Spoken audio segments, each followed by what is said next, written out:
तर मी निघाली आता आहे ओढभरणीसाठी. तर बघा मी तयार झाले, कशी तयार झाले बघा. कारण खूप काय कामं आहेत घरी, तर फटाफट आवरून थोडी तयार झालेली आहे. कारण आत्या होण्याचं खूप सुख हे वेगळंच असतं ना. तर हे बघा, ह्या माझ्या मुली आहेत. त्याच्यानंतर घरी पोचली भावाच्या तिथे. हे बघा, त्यानंतर असं सेलिब्रेशन झालं आमचं थोडं. माझ्या पण हातामध्ये स्टिकर दिलं, कारण मी आत्या होणार, मोठी आत्या मी आहे. त्याच्यानंतर खूप काही गडबड झाली. मी तिची थोडी पप्पी घेतली, कारण खूप खुशीची एक दिवस आहे मला तो.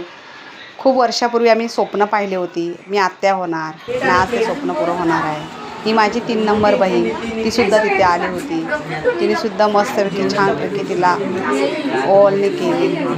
त्याच्यानंतर आमचं सगळं पुढचा कार्यक्रम फटाफट, कारण आई वगैरे सगळ्या बहिणी सगळ्या खूप थकलेल्या तिथे आल्याच्या नंतर. कारण तीसुद्धा बिचारी खूप सकाळपासून अशी काही खाल्लं नव्हतं. मग आम्ही तिला थोडंसं दिलं खायला, की खा तू काहीतरी, त्याच्यानंतर बाकीचं करूया.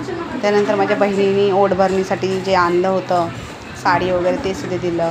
मी तर अगोदरच दिलं, त्याचा व्हिडिओ काढलाच नाही. या अशी म्हणजे जो व्हिडिओ काढणार होता ना, तो काय तुम्हाला सांगणार. या बघा, माझी आई, माझी बहीण, सगळी म्हणजे पूर्ण घरच पॅक झालं होतं. खूप म्हणजे खूप लोक पण आले होते. ही माझी 3 नंबर बहीण. आता तिने पार्लरचं काम चालू केलेलं आहे. ही बघा, ही माझी बहीण ना फोटो काढण्यामध्ये आणि व्हिडिओ बनवण्यामध्ये, ताई मला घे, ताई मला घे, खूप तिला आवड आहे.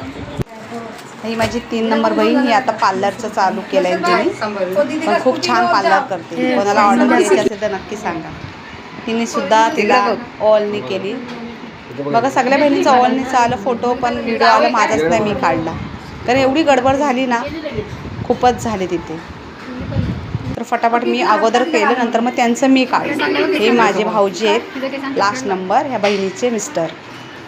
ते पण एकदम फ्रेंडली आहेत. त्यानंतर बहिणीला वगैरे, आणि नंतर माझी आई आली. माझ्या आईने लास्टला केलं, कारण तिने सांगितलं पहिलं तुम्ही करून घ्या, कारण तुम्ही जाणार नाही आहात लांब लांब. एक ठाण्यावरून आली, एक वसईवरून आली, एक नायगाववरून आली. त्याच्यानंतर आम्ही विरारवाले आहोत ना, तर विरारवाले आपण आरामात करू. ही माझी आई आहे ना. माझा मोठा भाऊ आहे, त्यांनी लग्न केलं. त्याच्यानंतर आता आज खूप वर्षांनी, म्हणजे कमीत कमी 4 वर्ष झाली असतील. हा माझा छोटा भाऊ आहे. हा बघा, हा माझा छोटा भाऊ आहे. त्याला व्हिडिओ काढायला जास्त आवडत नाही. तो म्हणतो माझा चेहराच नको घेऊ तू अजिबात, असं आहे ना. मी सगळ्यांचे चेहरे घेते, मी सगळे दाखवते फॅमिली. माझे भाऊजी खूप छान आहेत. माझे भाऊजी रिपीट सांगते, माझे भाऊजी सगळे चांगले आहेत. खूप म्हणजे बहिणींना खूप चांगले सांभाळतात. अजून काय पाहिजे. हा माझा भाऊ, हे सगळं आम्ही बहीण भावंड एकत्र मिळालं ना, की खूप मजा करतो. एक क्षण असतं बहीण भावंडामधलं प्रेम, आपलं वेगळंच असतं, बरोबर ना. त्याच्यानंतर मी खूप थकली. त्याच्यानंतर मी येऊन ग्रीन टी पियाली, कारण ग्रीन टी पिल्याशिवाय मला खूप थकवा जातच नाही. कारण पुढची पण कामं होती, कारण संडे आहे ना, मला डिमांडमध्ये पण जायचं होतं, थोडंसं सामान घ्यायचं होतं घरातलं.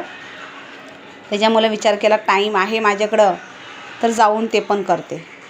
आणि ग्रीन टी पियाली ना का थोडी एनर्जी जरा येतेच, बरोबर ना. त्याच्यानंतर खूप फटाफट आवरून डिमांडमध्ये गेली. डिमांडमध्ये फटाफट सामान घेतलं, कारण गर्दी पण भरपूर होती. त्याच्यामुळं मला काय घेऊ असं झालेलं. म्हणजे वस्तू का लागणार ते फटाफट पॅक केले. नाही बघा, माझ्या घरामध्ये खरं सांगू ना, जास्त खाऊच येतं. सामान जेव्हा घेते ना, खरं सांगते ना, की मुलांचं सामानापेक्षा, घरातले रेशन्सपेक्षा खाऊ डब्बल असतं. ते अजून त्यांचं आहे, खाऊ जास्त लागतं.